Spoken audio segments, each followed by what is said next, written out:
Асылташтай җимелдәгән сүз тәңкәсенең шыңы дип аталучы әлеге иҗат кичәсендә Фәүзия ханым соңгы 5 елда иҗатында булган яңалыкларны шигърият сөючеләргә җиткергән ниятләгән. Үземнең укучым дип әйтим инде үз халкым каршында мин соңгы 5 еллык үземнең иҗатыма хисап тотарга булдым. Ник дигәндә, менә уйлап тордым да инде 5 елда чынлап та бик күп эш эшләнгән икән. Мин 5 ел эчендә Язучылар союзына кабул ителгәнмен. 5 ел эчендә 2 китабым чыккан. Һәм инде 3-нчесе Татарстан нәшриятенә бастырылырга тапшырылган. Менә 2 китап өстендә эшләгәнмен булып чыга бит инде. Шул еллар эчендә тагын хаҗга барып кайтылган. Ансы да зур эш бит инде. Ансы инде иң зур эш дип атарга була. Үткәннәре, бүгенгесе һәм дә көтүп киләчәген яши кеше күз алламый, алдан ниләр көтәчәген. Үткәннәре хатирәләр, шын барлыктар, бүгенгесе хыялларын юлдаш итеп киләчәккә атлый кеше. Бүгенгедә яшәр өчен үткәннәрен яшәртүче, киләчәккә өмет баглап, алам бугай яшәү көчен. 1987 елда каләм тибрәтә башлый Фәүзия ханым. Ул еллар иҗатташы, җирле шагыйрә Сәкинә ханым Хәйруллинаның хәтерендә бүгенгедәй саклана. Еллар йомгагын сүткәндә хатирәләр яңара. Фәүзиянең Дуслык газетасы белән хезмәттәшлеге мәкаләләрдән башланды. Аннары мин аның белән ничек шигырьгә кирип киткәнен дә белмим. Бер мәлне алып килгән шигырь. Аптырап киттем. Камил генә матур гына шигырь. Менә шушы көннән 87 еллардан ул безнең Нурлы як әдәби берләшмәсе белән бергә эшли башлады. Һәм аның искиткеч матур, талантлы сыйфатлары ачылды. Менә анда біз үзебезнең кагылышыбыз булуы белән бик горурланабыз. Фәүзия тыңлый белде. Ниндидер баштангыч чорда киңәшләр ала белде. Аннан соң ул үзе дә камилләште. Бүген инде ул ниндидер киңәшкә дә мохтаҗ түгелдер, ләкин ул бер качанда ниндидер фикерне тыңлаудан баш тартмый. Шул арада аның шул кадәр шигъри диапазоны киңәйде. Ул җыр сүзләре язсынмы, ул бәйетләр язсынмы, поэмалар язсынмы, ул авыл тарихын өйрәнсенме, аның буенча китап чыгарсынмы.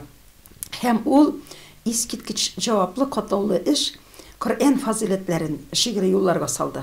Моның өчен хаҗия булуы да булышкандыр аның, моның өчен дини гыйлем кирәк, моның өчен өстеңә зур йөк алу кирәк, чөнки Коръән серләрен иң камил белүче пайгамбарыбыз генә булган.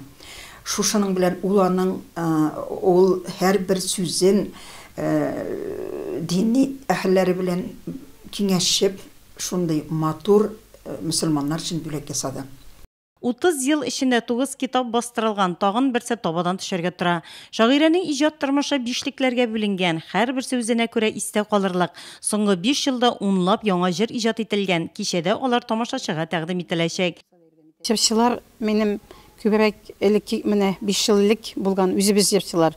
Мин инде каяндыр Казаннан да килүчеләр булачак, ләкин мин инде беренче бит мин язган җырчыларны Казан җырчылары җырламый әле, үзебезнекеләр җиткезә. Үзебезнекеләр тараткач кына, аннарсын бит инде башка профессионал җырчылар дип әйтик. Ләкин мин үзебезнекеләрне шулай ук профессионал дәрәҗәдә дип атарым. Бик талантлы җырчылар күп безнең Нурлатта, һәм инде шуларның 15ләп җырчы булачак. Алып баручылар бит инде, биючеләр дә үзебезнекеләр булачак Алла теләсә. Эсперанца төркеме белән сөйләшенгән. Тагын инде халыкка инде бик күңелле дә, бик гыйбрәтле дә булыр дим инде. Бик ышанып, бик китеп калам инде. 5 ел элек бик зурлаганнар иде. Шундый ук залларны тутырып килерләр дип өметләнәм инде. Җыр сәнгатендә Фәүзиянең иң камил сүзләре. Аны бөтен татар авторлар арасынданың үз урыны, үз матурлыгы. Безнең Нурлат өчен ул хәзинә. Ул йөзек кашы. Аның әнә шушы Нурлат гимнын, Галиҗанап Нурлат икмәген язган өчен генә булса да, аны күтәреп бирерлек. Һәм мин ышанам, Фәүзиянең исеме тарихта ул уже. Ал бик күп исемнәр онытылыр, тарих аяусыз, еллар аяусыз, кеше хәтере шулай ук юыла торган нәрсә.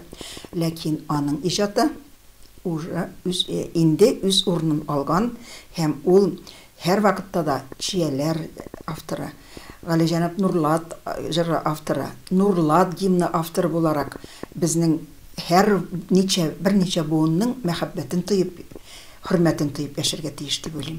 Шулай була күрсен дә, мин аны бик нык хөрмәт итәм, чөнки ул хатын-кыз буларак та бер дигән кыз үстергән ана. Ул куллары белән дәва биргән шәфкать туташы, һәм ул шушында үзенә килгән катлаулы сынауны җиңә белгән шул кадәр көчле рухлы хатын-кыз. Һәм ул авылдашларына, якташларына, үзенең туган авылына күпме әдәби кичәләр бүләк иткән, күпме йөрәк җылысы салынган шигырьләрен бүләк иткән, һәрберсенең мәҗлесен күтәрешкән, һәрберсенең шатлыклы вакыйгаларын бүлешкән үз Фәүзияләре. Безнең өчен дә ул үз Фәүзиябез. Һәм без аның иҗатының әле озак елларга дәвамлы буласына, аның яңадан-яңа шигъри табышларга ирешәсенә мин бер дә шикләнмим. Һәм аңа бик нык уңышлар телим. Кичәнең асылташтай җимелдәгән сүз тәңкәсенең шыңы дип аталуы да шигърият сөючеләрдә кызыксыну уята. Исеменнән күренгәнчә, асылташтай җимелдәгән сүз тәңкәсенең шыңы дип атадым. Чөнки чынлап та 2 китап презентацияланачак инде. Аны инде махсус кызлар укып торачаклар, нәфис сүз талар. Сүз тәме дигәннән чынлап та ул минем иҗатыма, минем быел исәпләп торам да 30 ел язам икән, 30 ел булган үземнең. Чынлап торып иҗат белән шөгыльләнә башлавыма. Ләкин соңгы 5 елда язган шигырьләр, алар бит инде бөтенләй башка дәрәҗәдә. Мин инде Язучылар союзына кабул ителгәннән генә димим, анда кабул ителү дә җаваплылыкны исти инде. Акка каратамыздыңмы? Ул бит инде кеше үз өстенә җаваплылык алырга тиеш. Нәрсә дип әйтим, китапларга килгәндә, менә Рухият, ул бит инде безнең Татарстан Республикасының Рухият фонды чыгарылганы, ансы яшәү кыйбласы дип атала. Анда инде шулай ук төрле темада 7 бүлектән тора ул китабымда минем. Анда инде менә тел, дин, үзебезнең яшәешкән күреш, туган як, ватан, мәхәббәт, бөтен темалар, табигать фасыллары барсы да кергән. Менә Ижмах юлы ул инде дини китап минем. Ул инде менә мин Коръән тәфсирен инде кат-кат укып, өйрәнеп, аннан инде бер генә тәфсирне дә түгел әле, мин күбрәк Фәрид Сальман белән Нагмани тәфсирләр өстендә эшләдем. Аннан соң инде аятларны менә яшь мен инде аны Коръән укучы дин әһелләр өчен язмадым бит, менә яшьләргә бигрәк тә аңласыннар өчен инде. Ул аятларда нәрсә турында сүз бара. Ул бит инде шигъри калыпка салга җиңел укыла да, җиңел барып та җитә кеше күңеленә. Өченчесе, Татарстан китап нәшриятына аны инде Язучылар союзы үзе чыгарачак. Ул инде минем үз хәзинәм дип тә, күңел хәзинәсе дип тә менә инде исемгә тукталырлар.